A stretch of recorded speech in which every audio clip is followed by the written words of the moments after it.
नमस्कार, traders hotline में आप सभी का स्वागत है। मैं हूं सुमित और आज मार्केट्स के अंदर रिकवरी का मोड जरूर है। पहले गिरावट फर्स्ट हाफ में और थोड़ी सी रिकवरी इंडिसीज में लोअर लेवल से आते हुए दिखाई पड़ी है अभी भी, लेकिन 3/4% के आसपास के डिप के साथ इंडिसीज कामकाज कर रहा है। ना केवल फ्रंटलाइन इंडेक्स, क्योंकि फ्रंटलाइन इंडेक्स में तमाम जो सेक्टर्स हैं वो दबाव के साथ ट्रेड करते हुए दिखाई पड़ेंगे। आपको बीएसई के सभी सेक्टर्स जो है वो लाल निशान में ट्रेड कर रहे हैं। निफ्टी बैंक आज भी 200 अंक नीचे है। निफ्टी मिड कैप इंडेक्स में करीब 1.5% बिकवाली है। इनफैक्ट आज से ज़्यादा कल से ज़्यादा आज जो है आपको पेन दिखाई पड़ेगा आपके पोर्टफोलियोज में, क्योंकि majorly mid cap small cap में डैमेज आज ज़्यादा था।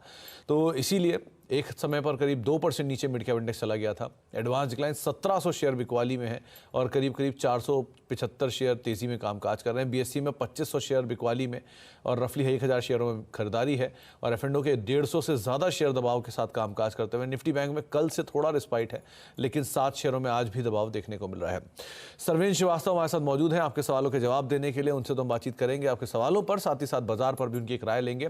लेकिन अगर आपका भी कोई सवाल है तो आप इस कार्यक्रम का हिस्सा बन सकते हैं। आपको 7045220000 इस व्हाट्सएप नंबर पर हमारे साथ जुड़ना है। साथ ही साथ सोशल मीडिया के जरिए, यानी आस्क आवाज़ कैश और आस्क आवाज़ एफ&ओ, ये दोनों सोशल मीडिया का इस्तेमाल करके भी आप इस कार्यक्रम का हिस्सा बन सकते हैं और उसके जरिए भी आप हमारे साथ जुड़ सकते हैं। सर्वेन नमस्कार, स्वागत है कार्यक्रम में। पहले तो मार्केट्स पे एक टेक चाहूँगा, क्योंकि बाजार में गिरावट हावी थी फर्स्ट हाफ में, थोड़ा रिस्पाइट ज़रूर आया है, लेकिन क्या माने से डेड कैट बाउंस है, कैसे रीड कर रहे हो आप? बहुत बहुत नमस्कार सुमित जी। देखिए, रीडिंग तो आपको यहाँ पे शॉर्ट टर्म तो अब इम्पोर्टेंट लोज यहाँ पे टूट गए हैं निफ्टी के 21,448 के आसपास और बैंक निफ्टी ने भी 46,000 का साइकोलॉजिकल मार्क तोड़ा है। तो ये मान के चलें कि 21,500 जो हम बात करते हैं लास्ट शो में कि 21,500 अब एक इंपॉर्टेंट लेवल रहेगा, तो आई थिंक वो टूट गया है। तो शॉर्ट टर्म में भी सेटअप्स अब थोड़े से पलट गए हैं और यहाँ पे आप ये देखेंगे कि भी जब इसके पहले medium term long term setups की बात करते हैं कि जब इवन ईयर साइकिल्स होती है तो यूजुअली जनवरी का महीना देखा गया है कि यूजुअली वो टर्न लाता है।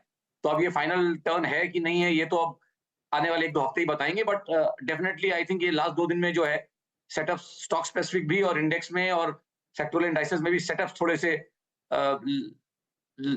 लाल हो गए हैं। थोड़ा सा नेगेटिव की तरफ रुझान अब यहाँ पे टर्न हो रहा है, शॉर्ट टर्म भी और medium term long term risk rewards. तो हमने जैसे बात की थी कि भाई जनवरी में अब कॉशन डेफिनेटली एडवाइज्ड है। तो आई थिंक अब ये देखना पड़ेगा कि आज जो ये इंपॉर्टेंट 46,000 का लेवल बैंक निफ्टी में और 21,500 का लेवल निफ्टी में टूटा है, अब इनके बाद आज बंद क्या आते हैं ये बहुत क्रूशियल है और अब इसका फॉलो थ्रू रहता है कि नहीं रहता है कल परसों में, ये देखना बहुत जरूरी है। तो आई थिंक चिंता का विषय है और हमेशा से जो मैं बोल रहा हूँ कि भाई जनवरी के महीने में थोड़ा कॉशन हमेशा रखना चाहिए, थोड़ा प्रॉफिट्स बुक करके बैठें और एग्रेसिव ट्रेडर्स अगर शॉर्ट करना चाहें तो आई थिंक ये सब लेवल्स टूट रहे हैं, तो डेफिनेटली शॉर्ट साइड के ट्रेड्स भी अब निकल के आ रहे हैं। तो सर्वेंद्र, जो सभी सवाल पूछना चाह रहे हैं, निफ्टी की 2 कंपनियां जो कि मासिवली थ्रैश्ड हुई हैं पिछले 2 दिनों में। पहला है एचडीएफसी बैंक, जहां पर कल तेज़ बिकवाली थी, आज भी 2% 3% का डिक्लाइन है। और दूसरा एल&टी इन्फोटेक माइंडट्री, यहाँ पर भी काफ़ी प्रेशर है आज के सत्र के हिसाब से। तो क्या करें इन दोनों में? अगर किसी को नई पोजीशन लेनी हो तो, कोई इन्वेस्टर हो तो वो क्या करे? देखिए, एचडीएफसी के केस में, दोनों के केस में दोनों थोड़े से वीक कैटेगरी के स्टॉक रह गए, क्योंकि इंडेक्स की 2021-22 के बाद का जो मूव रहा है उसमें एचडीएफसी बैंक ने पार्टिसिपेट नहीं किया। मतलब 1740-50 के हाईस तब भी लगे थे उनके आसपास और उसके बाद जब भी गया 22-23 में जब भी वहां गया तो हमेशा सेलिंग आई है। तो जब आप किसी बड़े स्टॉक को, चाहे जैसे आपने बोला एलटीआईएम हो या एचडीएफसी बैंक हो, जब इन बड़े स्टॉक्स को आप बढ़ने से रोक देते हो, उसका एक ही और एक कारण रहता है कि फिजिकल डिलीवरीज कहीं पे कोई डिलीवरी बेस्ड सेलिंग है। तो ऑलमोस्ट 2-2.5 साल से एचडीएफसी बैंक 1750 नहीं निकाल पा रहा, बार बार जाके वहां 3-4 बार फेल हो चुका और एलटीआईएम तो अपना 2021 का हाई भी अभी तक नहीं निकाल पा रहा है, जो कि मैं देख पा रहा हूं। तो आई थिंक दोनों थोड़ा सा नरम स्टॉक है, तो इनसे एक्सपेक्टेड था कि अगर डिसअपॉइंटमेंट आएगा तो इन्हीं में आएगा जो कि इंडेक्स को आउट परफॉर्म नहीं कर पाए। तो मेरा थॉट तो यही है कि देखिए, जिस तरह की ये सेलिंग दोनों में आई है, आपको वेट तो करना पड़ेगा। इमीडिएटली आज और कल में व्यू उठाना सही नहीं रहेगा। मुझे लगता है कि कहीं और 5-7% और गिरावट डेफिनेटली इन दोनों नामों में पॉसिबल रह सकती है नीचे में। जी, तो कहीं भी अभी एटलीस्ट सर्वेंद्र मान रहे थोड़ी गिरावट रहेगी, तो आप कहीं और पिक कर लें सिचुएशंस, ये उनकी राय है। अब चले कुछ सवालों पर भी बातचीत कर लेते हैं। कुछ दर्शक हमारे साथ मौजूद हैं जिनसे हम बातचीत करेंगे उनके सवालों को लेकर। पहले कोलकाता चलते हैं, वहाँ पे अभिजीत दत्ता साहब मौजूद हैं बातचीत करने के लिए। दत्ता साहब नमस्कार, क्या सवाल है आपका, पूछिए। Good morning sir. Mazagon dock का 20 शेयर है, 150 रुपया में लॉन्ग टर्म के लिए होल्ड करना चाहती हूँ।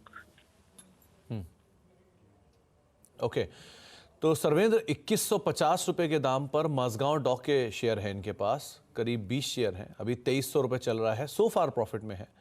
लेकिन माझगांव डॉक उन्हीं में से एक है जो बहुत एग्जॉर्बिडेंटली चला भी है, तो क्या करना चाहिए इनको? नहीं, देखिए, I think long term resort में बड़ा लेट आ गए हैं। ट्रेड में भी, स्टॉक में भी सही हो, बट हर बार ये जरूरी होता है कि आपने लिया कब है। तो आई थिंक टाइमिंग वाइज इनकी टाइमिंग थोड़ी ठीक नहीं है मेरे हिसाब से। और लॉन्ग टर्म अब रिस्क रिवॉर्ड अगर मुझे बोलेंगे तो यहाँ से मुझे लगता है कि अगर घटना है तो 200, अगर बाजार ने आज बड़े बड़े स्टॉक अगर अपने 200 डे एवरेज अब रिविजिट कर रहे हैं तो इसका 200 डे 1700 के आसपास है, तो आई थिंक वो रिस्क हो जाता है। जब इंडेक्स उसके आसपास पहुंचेगा, बड़े बड़े स्टॉक्स उसको तोड़ रहे हैं, एशियन पेंट्स और ये काफी सारे नाम मुझे आज जो दिख रहे हैं जो अपने 200 डे एवरेजेस तोड़ रहे हैं, अच्छे नाम, तो रोटेशन में एक एक करके सबका नंबर लगता है, ऐसा हमने अपने एक्सपीरियंस से देखा है। तो आई थिंक इसमें रिस्क है 1700 रुपए तक का, जब आप ये लॉन्ग टर्म बातें कर रहे हैं।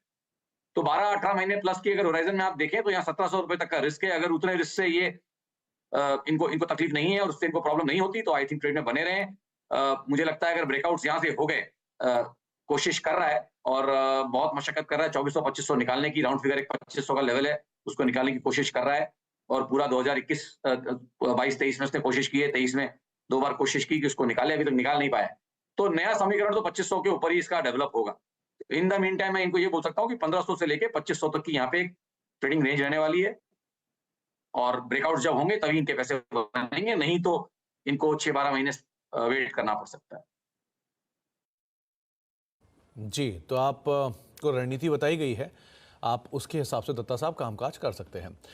अब शिवम गुप्ता हमारे साथ मौजूद हैं आगरा यूपी से बातचीत करने के लिए। गुप्ता जी नमस्कार। सर जय श्री राम।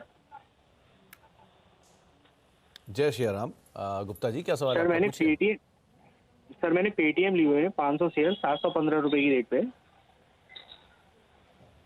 ओके सर मैं 1 साल के लिए अगर कितना समय इसको आप दे सकते हैं? तो सर मैं अगर 1 साल के लिए इसको रखूं तो कितना में उसको रिटर्न मिल सकता है?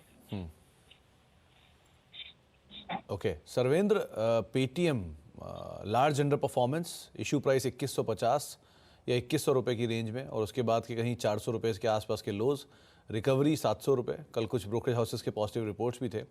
क्या करना चाहिए ना? 715 पे खरीदारी है, सो फार 18 रुपए का प्रॉफिट है, लेकिन ये 1 साल दे सकते हैं। क्या टारगेट देख रहे हो आप? देखिए, डेटा यहाँ पे लॉन्ग टर्म के लिए उतना है नहीं, मेरे पास 2.5-3 साल का ही डेटा है, और उसमें भी जो सेटअप्स बने हैं उसमें ब्रॉडली पहले एक रेंज रही थी और नीचे में तकरीबन 500 और ऊपर में आप देखें तो तकरीबन 1000 रुपए की इसकी रेंज रही हुई है। देखिए अभी केस इन पॉइंट, ये जो सेलिंग आई है ये एग्जैक्टली अब आज ये जो पुल बैक खत्म हो रहा है इसका लास्ट 2 दिन में, वो अपने 200 दिन के लॉन्ग टर्म एवरेज के आसपास ही से इसको प्रेशर आ रहा है। तो जो अभी मैं इसके पहले जो हम इससे पहले चर्चा कर रहे थे कि 200 डे अब एक लॉन्ग टर्म एवरेज है, सब लोग उसको देखते हैं और देखना भी चाहिए। तो आई थिंक अगर उसके ऊपर जब तक रिगेन नहीं कर पा रहा है तब तक मुझे नहीं लगता कि यहाँ पे और स्ट्रेंथ रहेगी। आई थिंक तकरीबन 800 रुपए के आसपास वो एवरेज है, 775-780 के आसपास है वो एवरेज। जब तक उसके ऊपर टिकता नहीं है आई थिंक नए समीकरण यहाँ नहीं बनेंगे।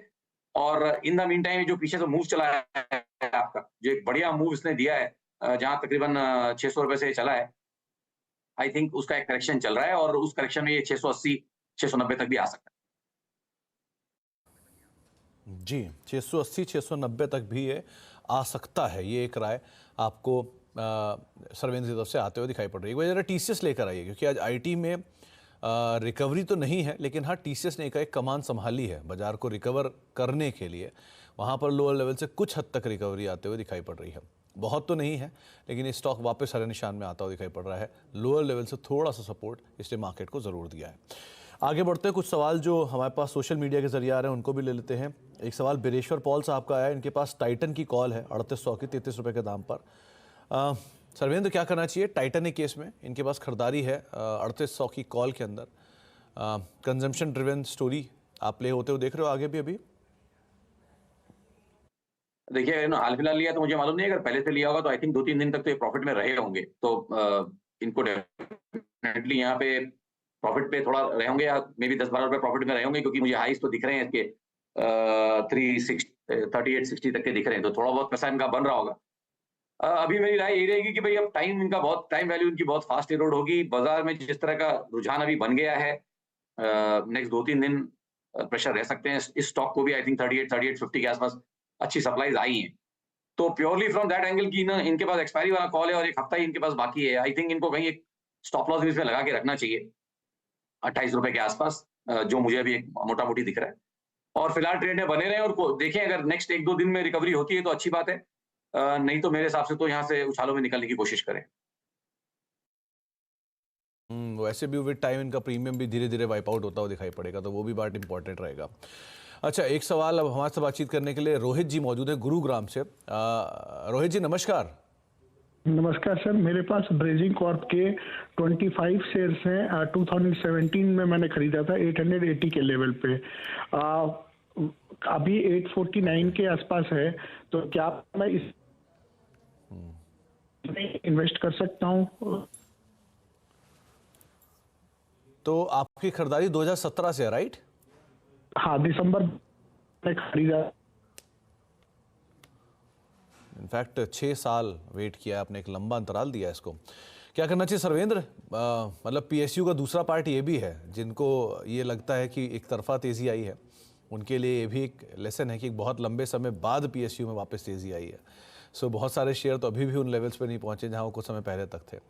एनीवेज, ड्रेजिंग पे इनकी खरीदारी है 880 रुपये के दाम पर, और बहुत लंबे समय वेट करने के बाद वही दाम आया है। क्या करना चाहिए ना?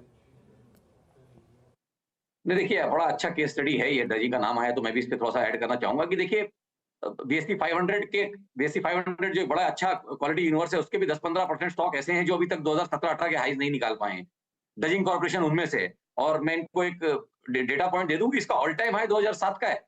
इसका ऑल टाइम हाई 2007 में बना था और वो तकरीबन 1355 के आसपास था। तो ये अभी बहुत दूर है और बहुत अंडर परफॉर्मेंस बहुत ज्यादा रही है। कारण तो बाजार को मालूम होंगे, बट प्राइस वाइज बहुत ज्यादा अंडर परफॉर्मेंस रही है। और अभी इनको मैं टच पॉइंट दे दूं कि भाई 17 का हाई भी इसका भी निकला नहीं है, जो कि 922 के आसपास है।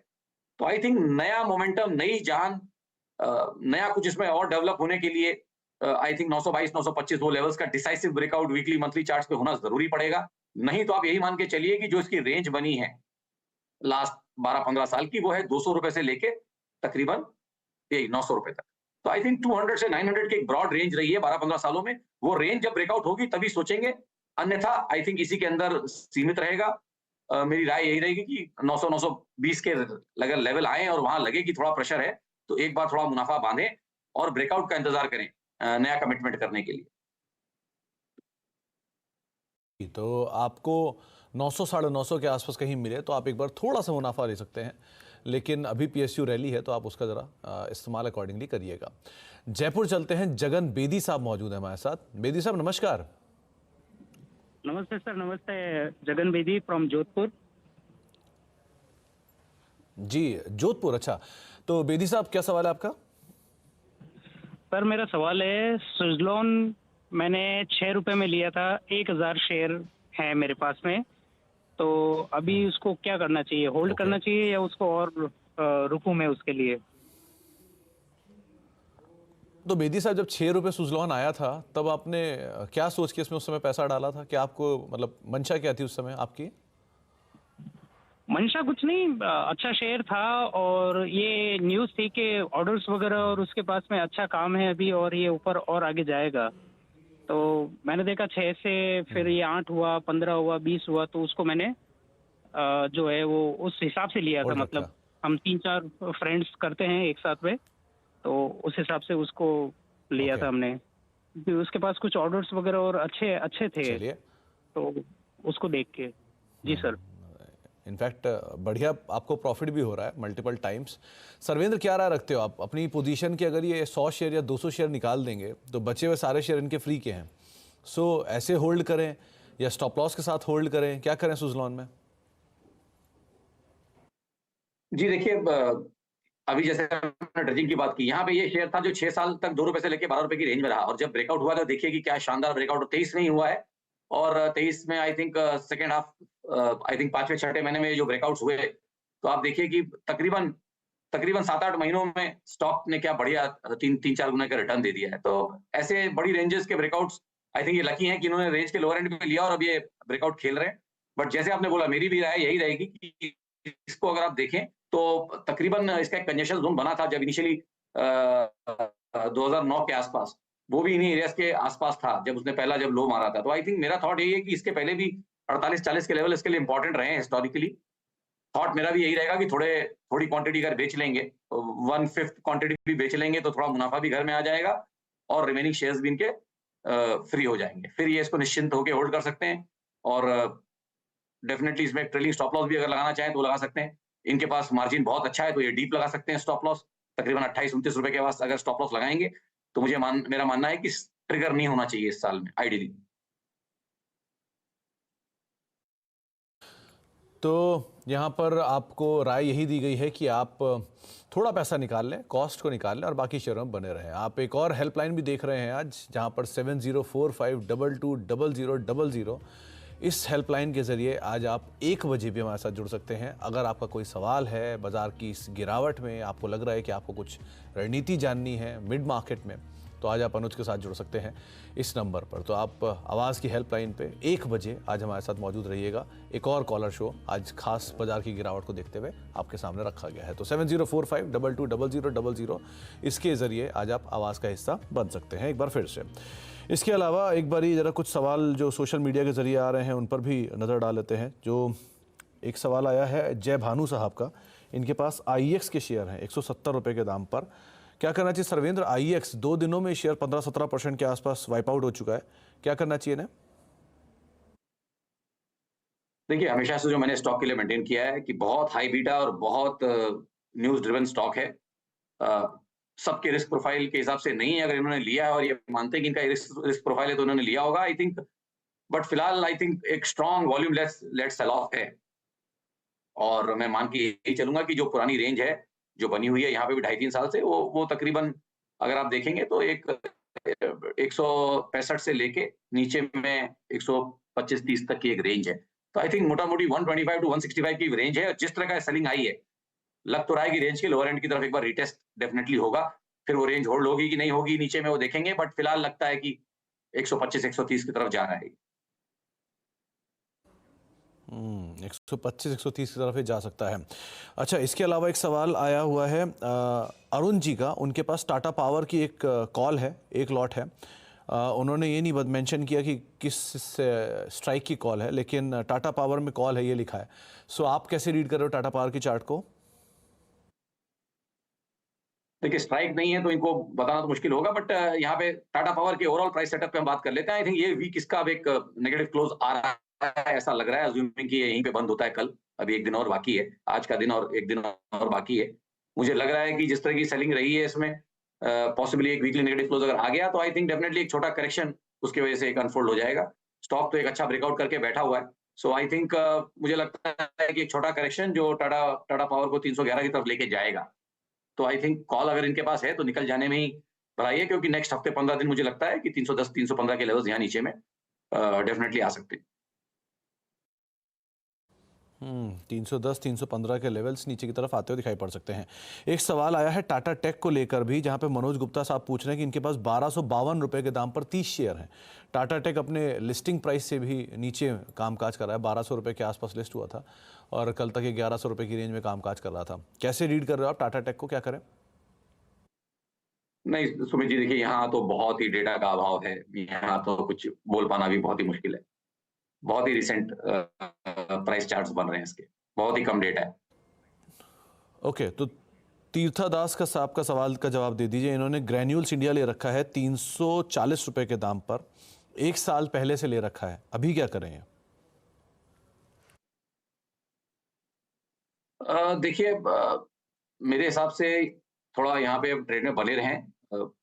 फार्मा इंडेक्स एक डिफेंसिव प्लेज में जब बाजार गिरता है तो डिफेंसिव प्लेज में थोड़ी बहुत पॉजिटिव आउट परफॉर्मेंस आ जाती है। तो मेरे हिसाब से ट्रेड में बने रहे, बट एक स्टॉप लॉस जरूर मेंटेन करके रखें 400 के नीचे। तो आई थिंक 394 का एक स्टॉप लॉस रखें और फिलहाल ट्रेड में बने रहें। और एक से तकरीबन 15 दिन से लेके 1 महीना और दे दें इस ट्रेड को, उसके बाद दोबारा रिव्यू करेंगे। बट फिलहाल ट्रेड में बने रहें। 394 is the trailing stop loss. Ashfaq साहब ने एक सवाल भेजा है। इनके पास नवीन फ्लोरीन है 3517 रुपए के दाम पर और 150 क्वांटिटी है। क्या करना चाहिए? ये भी एक बड़ा अंडर परफॉर्मर रहा है हाल फिलहाल के इवेंट्स के बीच में, क्या करें? देखिए, अगर हाल फिलहाल में लिया है तो बहुत मतलब हाल फिलहाल में लिया है तो ठीक है, इन द सेंस कि अभी ये जो इसके इंपॉर्टेंट लोज बने हैं पीछे तकरीबन 3300 के आसपास, एग्जैक्ट मैं नंबर्स बोल देता हूँ। आई थिंक वो लो अब यहाँ से क्रिटिकल हो जाता है। मुझे जो 3356, तो आई थिंक अब इनके लिए वही एक स्टॉप लॉस होना चाहिए, क्योंकि वो लोज अगर टूटेंगे तो ये हाई बीटा स्टॉक है और अपने लंबी अवधि के एवरेजेस को तोड़ के बैठा हुआ है। वहीं से इस बार की जो सेलिंग आई है एग्जैक्टली वहीं से आई है, 4000 के नीचे से, जहां पे इसके एवरेजेस थे। तो आई थिंक लो टूटेगा तो और एक और पेन इसको, और एक 5 से 7% का और एक पेन यहाँ आपको देखने के लिए मिलेगा। तो उस केस में आपको कहीं 3100 के लेवल्स आते हुए भी दिख जाएंगे। तो आई थिंक 3358 पे एक स्टॉप लॉस लगा के फिलहाल ट्रेड को होल्ड कर लें और उछालों में यहाँ पे निकलने की कोशिश करें। भाव आए, भाव से 10-20 रुपए ऊपर मिले तो उछालों में निकलने की कोशिश करें। जी, तो भाव आए, थोड़ा ऊपर के लेवल्स आए तो आप निकलने की कोशिश करें, वो ज़्यादा बेटर है। स्वप्निल जी का एक सवाल है, इनके पास रिलायंस पावर के शेयर हैं, करीब करीब 28,900 शेयर हैं, नहीं 28 रुपये के दाम पे शायद 1000 शेयर हैं। क्या करना चाहिए इन्हें, Sarvendra? I think power play के हिसाब से इसमें आए हैं, सारे पावर कंपनीज चली, और ये भी काफी चला है, 12 रुपए से चला हुआ है। तो आई थिंक थोड़ा ये भी इस ट्रेड में लेट आए हैं, बट एक वॉल्यूम लेड ब्रेकआउट है, एक अच्छा वॉल्यूम लेड ब्रेकआउट है, और अगर आप देखें तो डिलीवरीज भी गई हैं। तो आई थिंक जब इन्होंने ट्रेड कर लिया है, मैं हमेशा बोलता हूँ जब आपने ट्रेड कर ही लिया है तो आप इसको, यहाँ पे सेटअप्स अच्छे हैं, पीछे वॉल्यूम्स अच्छे रहे हैं, इसको आप टाइम दे दें, जैसे मैंने बोला 15 दिन से 1 महीना और दे दें। और ऊपर के लेवल्स में मुझे लगता है कि 33-35 के लेवल्स भी यहाँ पे आ सकते हैं। तो अगर उन टारगेट्स के लिए ट्रेड करना है तो एक 25 रुपए के नीचे एक स्टॉप लॉस लगा के आई थिंक ट्रेड में बने रहें और नेक्स्ट ब्रेकआउट्स का वेट कर लें। जी, सर्वेंद्र, एक चीज़ और जानने से पहले एक सवाल पूछा है प्रवीण साहब ने कि इस करेक्शन में कौन सा शेयर खरीदना चाहिए, कोई भी एक नाम अगर आप मेंशन कर पाए तो। जब अभी तो ये करेक्शन स्टार्ट हुआ है सुमित जी, और इवन ईयर्स की साइकिल जब आती है तो हमने डिस्कस किया है पहले शोज पे कि भाई इवन ईयर के साइकिल में एवरेज 25 से 30% इंडेक्स गिरता है, तो स्टॉक्स प्रॉब्ली उससे ज्यादा भी गिर सकते हैं। तो वो पूरी लिस्ट तैयार होगी और हम इसी शो पे, इसी चैनल पे आके दे भी देंगे, बट फिलहाल आई थिंक उसका टाइम नहीं आया है, तो मैं अभी माफी चाहूंगा। जी, चलिए, बहुत बहुत शुक्रिया सर्वेंद्र हमारे साथ मौजूद रहने के लिए और बातचीत करने के लिए, सभी दर्शकों के सवालों के जवाबों को लेकर भी, और साथ ही साथ बाजार पर भी अपनी राय रणनीति हमसे शेयर करने के लिए। मार्केट्स के अंदर लोअर लेवल से एक बढ़िया रिकवरी आई है। अगर आप अदरवाइज देखेंगे तो आपको अभी भी लाल निशान में ही इंडिसीज दिखाई पड़ेंगे, लेकिन ज़्यादा क्लियर पिक्चर आपको दिखाई पड़ेगी एडवांस डिक्लाइन के जरिए। ये एक और टोल फ्री नंबर जो आज आप स्क्रीन पर देख रहे हैं, यानी कि 1 बजे भी आप हमारे इस कार्यक्रम का हिस्सा बन सकते हैं और सवाल पूछ सकते हैं। ये मार्केट की रिकवरी, 0.5% के आसपास का डिक्लाइन, 21,464, 465 के जोन्स में निफ्टी भी कामकाज कर रहा है। एडवांस डिक्लाइन की स्थिति थोड़ी सी सुधरी है, पहले कंपैरिजन में डिक्लाइंस थोड़े कम हुए हैं, एडवांसेस थोड़े से बढ़ते हुए आपको दिखाई पड़ेंगे। तो बेटर साइड पे थोड़ा मार्केट्स अभी कामकाज करता हुआ दिखाई पड़ रहा है। एक ब्रेक का वक्त है और ब्रेक के उस पार खिलाड़ी नंबर 1 हर्षिता सावंत के साथ। नमस्कार।